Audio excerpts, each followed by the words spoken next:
এবারের জাতীয় বাজেট নিয়ে খুলনার মানুষের আমাদের একটা প্রত্যাশা ছিল, অনেকগুলো প্রত্যাশাই ছিল, কিন্তু আমরা যথারীতি অতীতের ন্যায় এবারেও আমরা হতাশ হয়েছি, আমরা আমাদের স্বপ্নভঙ্গ হয়েছে। একদিকে যেমন আমাদের সুন্দরবন, এই সুন্দরবন আমরা জানি যে প্রাকৃতিক দুর্যোগের হাত থেকে বিশেষ করে এই অঞ্চলকে সে বুক পেতে দিয়ে রক্ষা করে, কিন্তু সেই সুন্দরবন রক্ষার ব্যাপারে এই বাজেটে কোনো সুনির্দিষ্ট কোনো প্রস্তাবনা আমাদের চোখে পড়েনি। বেড়িবাঁধগুলো মারাত্মকভাবে অরক্ষিত এবং সম্প্রতি ঘটে যাওয়া যে রেমাল, সেই রেমালের তাণ্ডব আমরা দেখেছি এবং তার ক্ষয়ক্ষতি আমরা দেখেছি, কিন্তু সেই একটি টেকসই বা স্থায়ী বেড়িবাঁধ নির্মাণের ক্ষেত্রে বাজেটে কোনো স্পষ্ট ধারণা নাই। একটা বিমানবন্দর খুলনায় প্রয়োজন নানান কারণে, এখানে ব্যবসা বাণিজ্য, পর্যটন, বিভিন্ন দিক বিবেচনায় একটা বিমানবন্দর প্রয়োজন, কিন্তু আমরা জানি যে বিমানবন্দরের কাজটি শুরু হয়েও সেটি থমকে গেছে। আমাদের প্রত্যাশা ছিল যে এই বাজেটে বিমানবন্দরের বিষয়টি হয়তো আসবে, কিন্তু সেটা আসে নাই। একটা ক্যাডেট কলেজ আমাদের দাবি দীর্ঘদিনের, একটি বিভাগীয় শহর, একটি বন্দর ও শিল্প নগরী খুলনা, একটি ক্যাডেট কলেজ নাই এবং ভৌগোলিক অবস্থানের কারণে একটি মেরিন একাডেমি আমাদের প্রত্যাশা ছিল, সেই প্রত্যাশার জায়গাটা আমাদের পূরণ হয় নাই।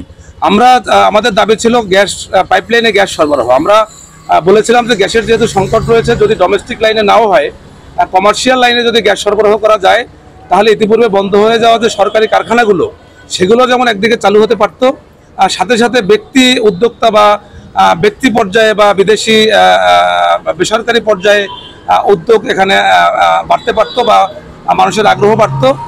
কিন্তু সেই গ্যাসের ব্যাপারটা আমাদের কাছে এই বাজেটে স্পষ্ট হয় নাই। সামগ্রিক বিবেচনায় আসলে আমরা সেই পূর্বের ন্যায় যে আমাদের বঞ্চনা, সেই বঞ্চনায় রয়ে গেছে।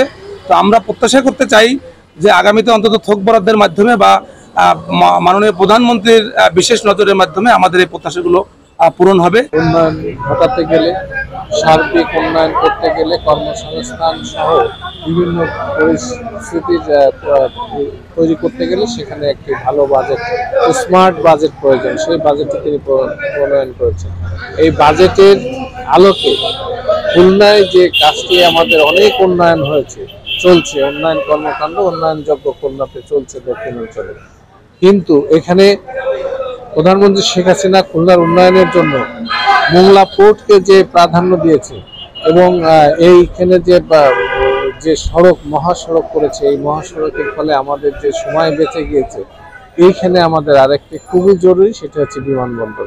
এই বাজেটে যদি বিমানবন্দরকে অন্তর্ভুক্ত করা হয়, সম্পূরক বাজেট হবে। সেখানে যদি ফয়লায় যে বিমানবন্দর হয়েছে, সেই বিমানবন্দরের কাজটা যদি তড়িৎ গতিতে করার জন্য সম্পূরক বাজেটে রাখে, তাহলে খুলনার মানুষের জন্য আরো ভালো হবে আমি মনে করি।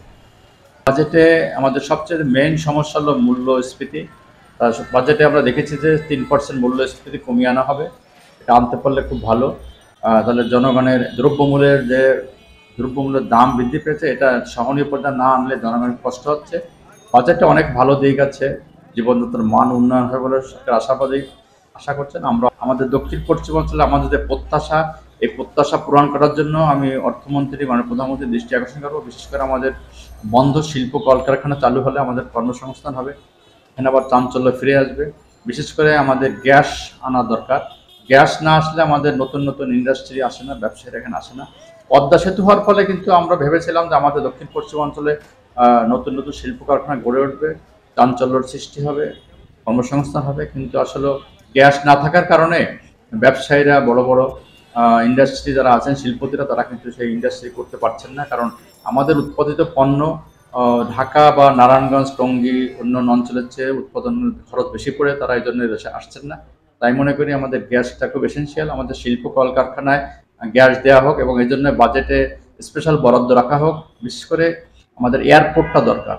আমাদের খানজাহানি বিমানবন্দর হলে ব্যবসায়ীরা কানেক্টিং ফ্লাইট দাবি করেন, তারা ঢাকা থেকে বা চট্টগ্রাম থেকে সরাসরি খুলনা আসতে চায়। তারা এই দীর্ঘ সময় জার্নি করে সড়ক পথে তারা আসতে সময় নষ্ট হয়। এই বাজেট আসলে শুধুই দক্ষিণাঞ্চলে এই যে বিষয়টা বলছে যে আমাদের এটা যদি আপনার আরেকটু রাখে, তাহলে আগামীতে ইনশাআল্লাহ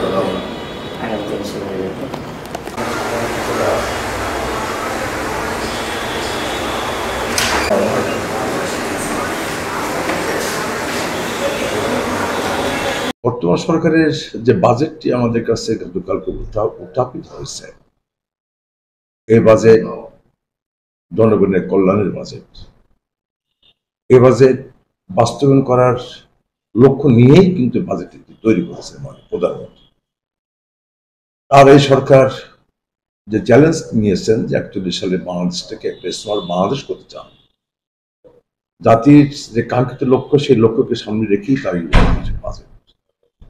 এই বাজেট আমাদের নির্বাচনী ইশতেহারের সাথে সম্পৃক্ত একটা বাজেট। আমরা এই জীবন মান উন্নয়নের জন্য এই জাতির আমাদের লক্ষ্য, সেই লক্ষ্য মাফিক এই বাজেট তৈরি করা হয়েছে। এখানে আমরা বাজেটকে কেন্দ্র করেই বিভিন্ন জনের যে বক্তব্য আমরা শুনেছি, দেখেছি যে কালো টাকা সাদা করার সুযোগ করে দিয়েছে। এরও একটা ব্যাখ্যা মাননীয় প্রধানমন্ত্রী তিনি গতকালকেও দিয়েছেন।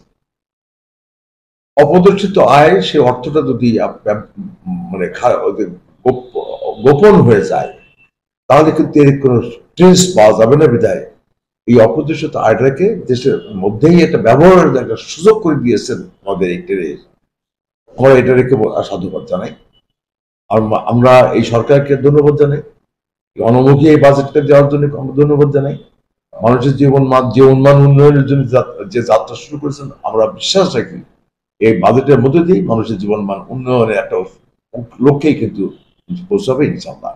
আমরা মনে করি মাননীয় প্রধানমন্ত্রী তার অর্থমন্ত্রী যে বাজেট দিয়েছে, বাজেট বাস্তব সম্পর্ক এবং বাস্তবায়ন করা সম্ভব।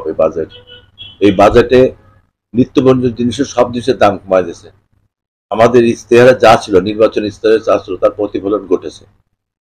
আমরা শুধু একটা জিনিসই এখানে দাবি করছি, সেটা হচ্ছে খানজানি বিমানবন্দর কাজ শুরু করা হোক, আর খুলনায় গ্যাস টানা হোক খুলনায়। এছাড়া বাজেট আল্লাহর রহমতে সবকিছু ভালো আছে এবং এটা বাস্তবায়ন যোগ্য।